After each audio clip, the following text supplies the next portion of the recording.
तो क्या करने का इरादा है? हट पागल, मैं तो ऐसे कह रही थी कि आजकल लोगों को पार्क में घूमना पसंद ही नहीं है, बस घर और फोन में घुसे रहते हैं। किसी के पास तुम जैसी खूबसूरत बीवी नहीं है ना, इसीलिए सब फोन में दूसरों की बीवियों को ढूंढते रहते हैं। तुम्हें तो बस मुझसे फ्लर्ट करने का बहाना चाहिए। तो और क्या करूं? एक काम करता हूँ, किसी और लड़की को पटा लेता हूँ। अच्छा, लड़की नहीं, एक शादीशुदा लड़की को पटा लेता हूँ, सबसे बेस्ट। वो भी अपनी ज़िंदगी में खुश, मैं भी अपनी ज़िंदगी में खुश, हम दोनों से फ्लर्ट करने के लिए मिला करेंगे। मैं ना तुम्हें जान से मार दूंगी, समझे?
कौन है?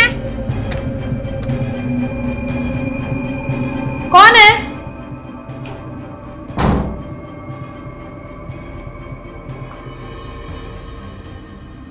कौन है वहां?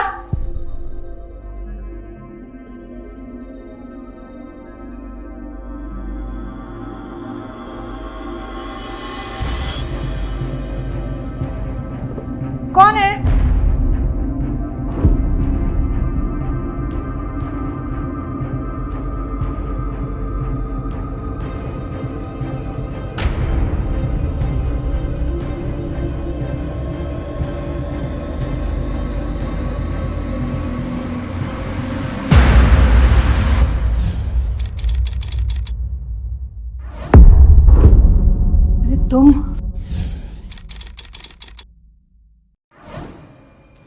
तुमने तो मुझे डरा ही दिया यार। क्यों? तुम्हें क्या लगा कोई और है? कुछ नहीं। तो कुछ नहीं तो कुछ कर ले।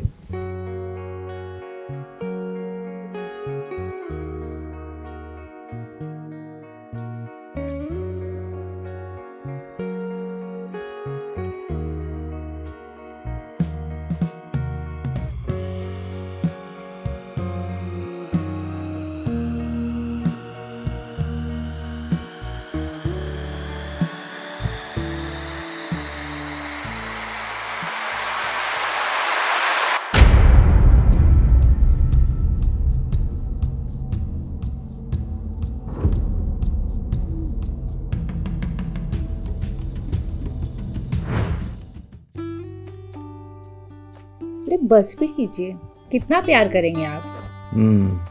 सही है, अच्छी बात है। अब तुम तो यहाँ मायके में मज़े से जी रही हो और मैं वहाँ अकेले। तुम्हें पता है मेरी हालत क्या हो रही थी तुम्हारे बगैर?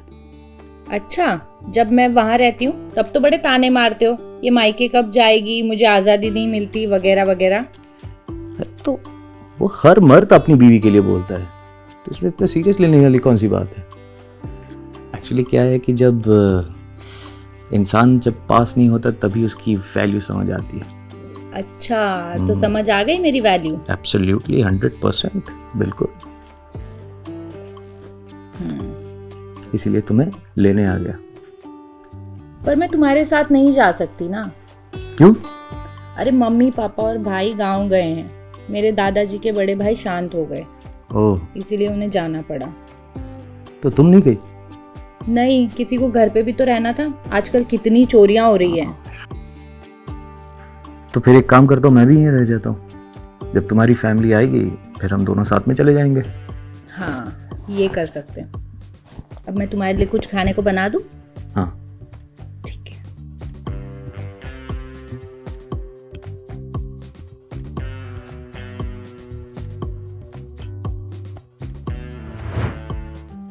नमस्कार, मैं हूं कंचन अवस्थी और एक बार आप सबका फिर से स्वागत करती हूं इस क्राइम चक्र के एक नए एपिसोड में एक नई कहानी के साथ। रितेश और शीतल एक दूसरे से बहुत प्यार करते थे और शादी के बाद एक दूसरे के साथ हंसी खुशी से अपना जीवन बिता रहे थे। हालांकि हर परिवार में कुछ ना कुछ नोकझोंक होती ही है और पति पत्नी का रिश्ता एक ऐसा रिश्ता है जिसमें नोकझोंक ना हो तो लाइफ से एक फीलिंग मिसिंग सी लगती है। जब दो बर्तन आपस में टकराएंगे तो आवाज तो होगी ही। बस यही कहानी हर परिवार में मियाँ बीवी के रिश्ते की है। रितेश और शीतल के बीच भी हल्की फुल्की नोक-झोंक के चलते शीतल अपने मायके चली आई और काफी टाइम से वहीं रह रही थी। रितेश शीतल को अपने साथ वापस ले जाने अपने ससुराल पहुंचता है, पर वहां शीतल के घर वालों को ना पाकर वहीं कुछ दिन रुक जाता है।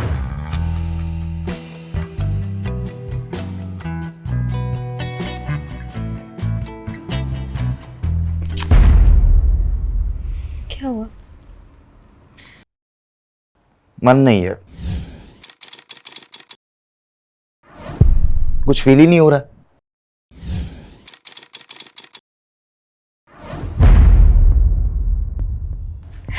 तुम्हें कुछ फील होता है कहाँ? न जाने कितने दिन हो गए मुझे एक औरत का सुख नहीं मिला। बस एक जिंदा लाश की तरह जी रही हूँ। पूरे दिन घर का काम करूँ, तुम्हारी सेवा करूँ, हर एक वो चीज करती हूँ जो तुम्हें पसंद हो। तो एहसान नहीं करती। बीवी हो तुम मेरी, और एक औरत को ना ये सब करना ही पड़ता है मर्द के लिए। हाँ, बीवी हूँ लेकिन नौकरानी नहीं। और अगर एक औरत को सब कुछ करना पड़ता है ना, तो एक मर्द को भी बहुत कुछ करना पड़ता है तुझमें वो मर्दांगी? ना मर्द कहीं का। रेखा तुम ज्यादा बोल रही हो, इसका अंजाम सही नहीं होगा। अंजाम? क्या अंजाम? क्या कर लेगा तू? जो करना चाहिए वो तो तुझसे होता है नहीं। बड़ा है अंजाम की धमकी देने वाला। बाहर जाकर ना किसी और के साथ चक्कर चला लूंगी, पड़ा रहना ऐसे बिस्तर में जिंदा लाश की तरह और खाते रहना मेरे हाथ की बनी रोटी सब्जी। देखो तुम जो समझ रही हो वैसा कुछ नहीं है। नामर्द नहीं हूं, बस मन नहीं हो रहा मेरा। अरे किसी डॉक्टर को दिखा, बीमारी हो गई है तुझे। कितने दिन हो गए हमारी शादी को। कितना सुख दिया तूने मुझे एक औरत होने का, जरा सोच। बड़ा आया। हट!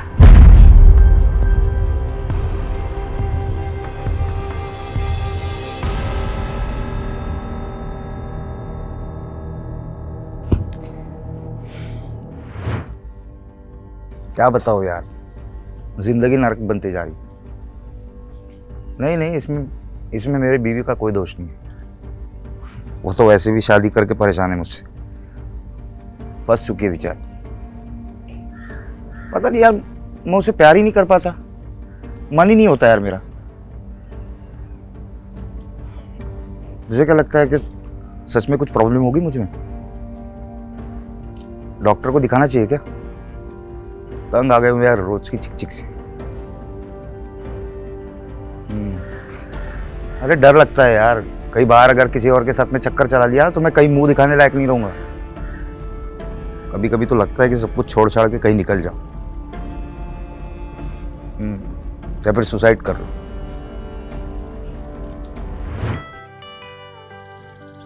कितनी शांति है ना, कोई है ही नहीं। तो क्या करने का इरादा है?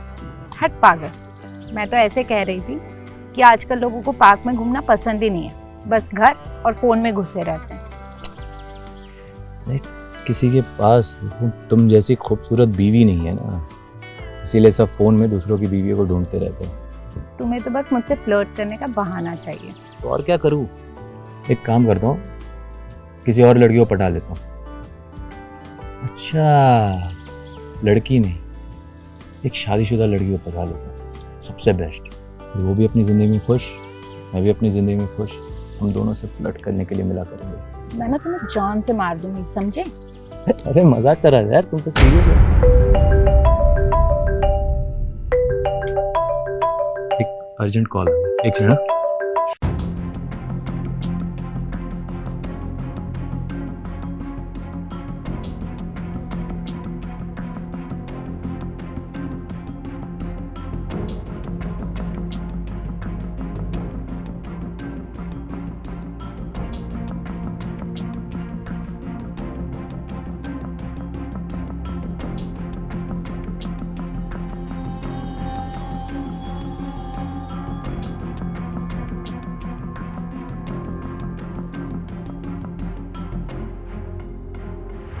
रेखा और प्रेमल एक ऐसे पति पत्नी थे जिनका रिश्ता हर दिन परीक्षाओं से गुजरता था।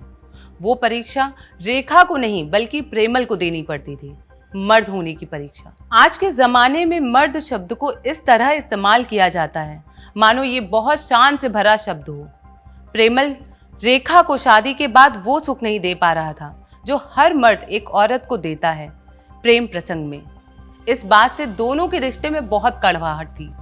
क्या प्रेमल में कोई शारीरिक कमजोरी थी या वो रेखा से आकर्षित नहीं था?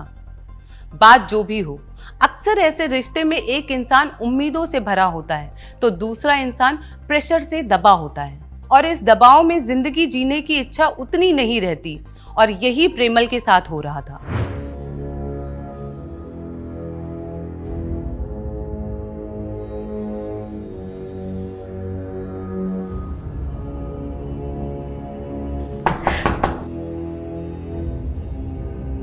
आप ही रेखा जी हैं? जी सर।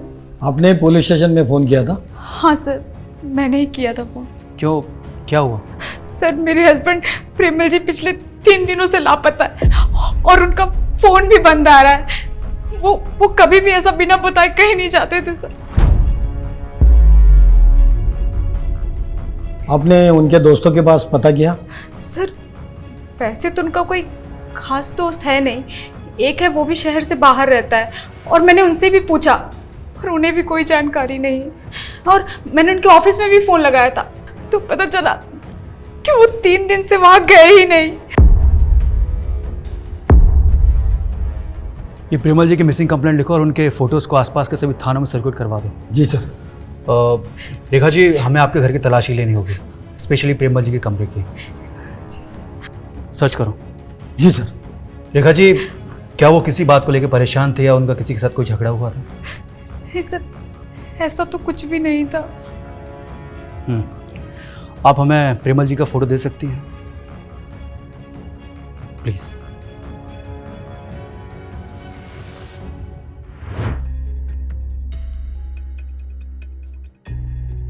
ठीक है, ओके। क्या हुआ, इतना अर्जेंट क्यों बोला? सर डेड बॉडी मिली है। कहाँ? वहाँ सर बॉडी को पोस्टमार्टम के लिए भेज दिया है। सर शरीर पे चाकू से वार कर दिए गए थे। बॉडी देख के ऐसा लग रहा है सर 48 घंटे पहला मर्डर हुआ है। बॉडी को सबसे पहले किसने देखा? सर कचरा वाले ने। बॉडी के आसपास कुछ मिला? मोबाइल और पर्स के सिवा कुछ नहीं मिला सर। लड़की की लाश है? Yes sir. Rape? Sir body को देख के तो ऐसा लगा नहीं, कुछ बोल नहीं सकते, अभी पोस्टमार्टम के बाद ही पता चलेगा। ये लड़की के परिजनों से कांटेक्ट करो, बॉडी की शिनाख्त करवाओ फास्ट। जी सर। वैसे सर यहाँ पर मर्डर नहीं हुआ है, मर्डर किसी दूसरे जगह पे करके यहाँ पर लाया है, क्योंकि बॉडी के आसपास कोई खून नहीं था, सिर्फ घसीटने के निशान है। एक कातिल के शू प्रिंट के सैंपल निकलवाओ, डू इट फास्ट। जी सर।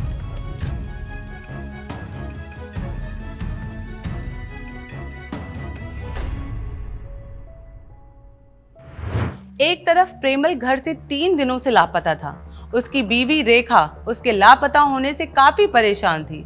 दूसरी तरफ पुलिस को एक डेड बॉडी मिलती है, पर यह लाश किसी लड़की की थी। शिनाख्त करने के बाद पुलिस को पता लगा कि ये लाश शीतल की है। अचानक शीतल की इस कदर बेरहमी से हत्या हो जाना काफी आश्चर्यजनक था। पुलिस ने बॉडी की पोस्टमार्टम रिपोर्ट निकलवाई, पर उसमें रेप की पुष्टि नहीं हुई, मतलब शीतल के साथ कोई दुष्कर्म नहीं हुआ था। पर अचानक उसकी हत्या कैसे हो सकती है? आखिर कौन हो सकता है इस हत्या के पीछे? क्या कोई सीरियल किलर था जो अलग अलग लोगों को जान से मार रहा था? आखिर प्रेमल कहाँ लापता हो गया? क्या उसके साथ भी कोई अनहोनी हुई होगी? आइए देखते हैं।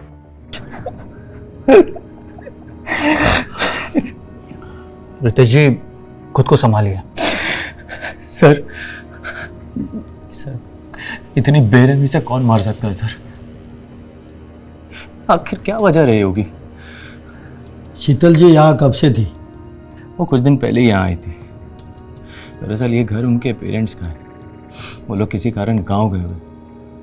मैं तो उसे यहाँ लेने के लिए आया था, पर अब लगता है सर उसे कभी वापस नहीं ले जा सकता सर अपने साथ। ये शीतल जी की किसी के साथ कोई दुश्मनी या झगड़ा जिसका रिजल्ट मर्डर हो सकता है? नहीं सर, मुझे नहीं लगता, क्योंकि कुछ भी बात होती है तो शीतल मुझसे ज़रूर शेयर करती है। तो उनके पेरेंट्स का किसी से झगड़ा या दुश्मनी? सर उसका कोई आइडिया नहीं है। मैंने उसके पेरेंट्स को इन्फॉर्म कर दिया, वो लोग किसी भी वक्त यहाँ आते होंगे, आप उनसे पूछ लीजिएगा। रितेश जी, हमें इस घर की तलाशी लेनी होगी। जी सर। चौहान। सर रितेश जी, अगर आपको कुछ भी याद आए तो प्लीज़ हमें बताइए, जिससे हम शीतल के कातिल तक पहुंच सकें। जी सर।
जब पुलिस ने शीतल के मर्डर की जांच शुरू की तो पहले तो पुलिस के हाथ कुछ नहीं लगा, ना कोई दुश्मनी, ना कोई रंजिश का एंगल और ना ही कोई ऐसा व्यक्ति जिसके ऊपर पुलिस शक कर सके और अपनी जांच को आगे बढ़ा सके।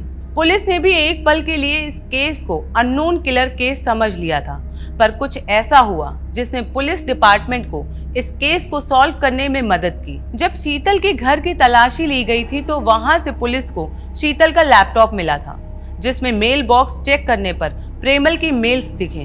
छानबीन करने पर यह पता चला कि प्रेमल जिस कंपनी में था वहां शीतल भी शादी से पहले जॉब करती थी। फिर अचानक एक दिन प्रेमल का सेल फोन चालू हुआ और पुलिस ने लोकेशन ट्रेस करके उसको धर दबोचा। लापता होने का नाटक करता है, बोल क्यों मारा शीतल को? खून करके फरार हो गया। अरे अपने बेबी के बारे में तो सोचना था ना, वो बेचारी कितनी टेंशन में थी। सच बोल, शीतल को क्यों मारा? सर मैंने शीतल को नहीं मारा सर। बचेगा नहीं तू। हमने तेरे सारे मेल्स पढ़े जो तूने शीतल को किए थे। तू कैसे उसे प्यार के जाल में फंसा के गलत काम करना चाहता था, बोल। सर मैं शीतल को बहुत प्यार करता था। कई सालों से ऑफिस में वो मेरी जूनियर थी। शीतल को इतना प्यार करता था कि अपनी बीवी को मैं प्यार भरी नजरों से देख भी नहीं पाता था। इसी वजह से मेरी बीवी मुझे नामर्द समझती थी। मैं अपनी बीवी को डिवोर्स देकर शीतल के साथ में शादी करने को तैयार था, करने भी वाला था, लेकिन शीतल ने मना कर दिया। सर शीतल, मैं तुमसे बहुत प्यार करता हूँ। मैं अपनी बीवी को छोड़ दूंगा, बस तुम मुझसे शादी कर लो। देखिए सर, आप लिमिट क्रॉस कर रहे हैं। मैं आपसे प्यार नहीं करती हूँ और ना ही मैंने कभी आपको ऐसी हिंट दी है जिससे आपको लगे कि मुझे प्यार है आपसे। और देखिए, मेरी शादी होने वाली है, प्लीज आप मुझसे दूर रहिए। शीतल,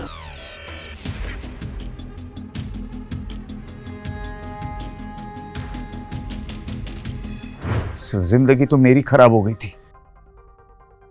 शीतल को भूलने की कोशिश कर रहा था, तभी वो शादी करके शहर छोड़कर चली गई। लेकिन एक दिन अचानक कोई मुझे दिखी।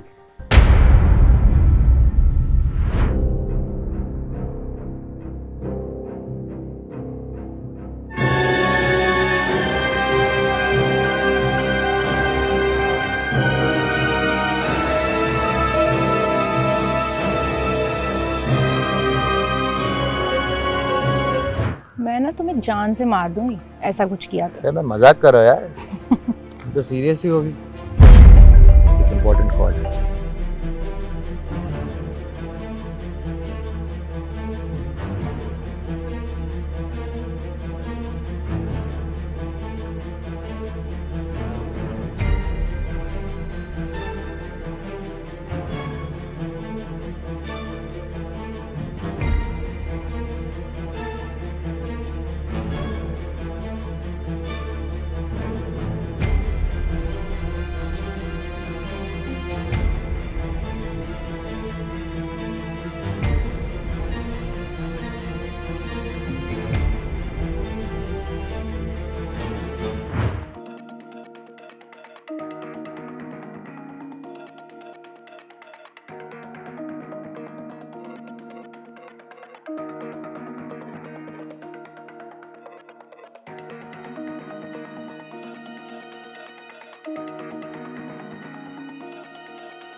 मैं उसको भूलने की पूरी कोशिश कर रहा था सर, लेकिन वो मुझसे भुला ही नहीं जा रही थी।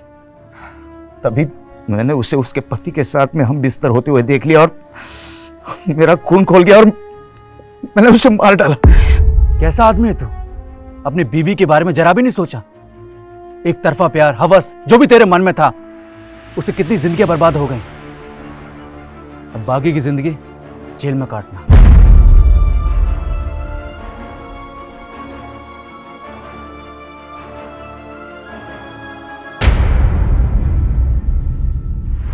प्रेमल के एक तरफा प्यार के चक्कर में 4 जिंदगियां बर्बाद हो गई। रेखा, रितेश, शीतल और प्रेमल की खुद की जिंदगी। इंसान अक्सर प्यार में इस कदर अंधा हो जाता है कि सही गलत सोचना ही भूल जाता है।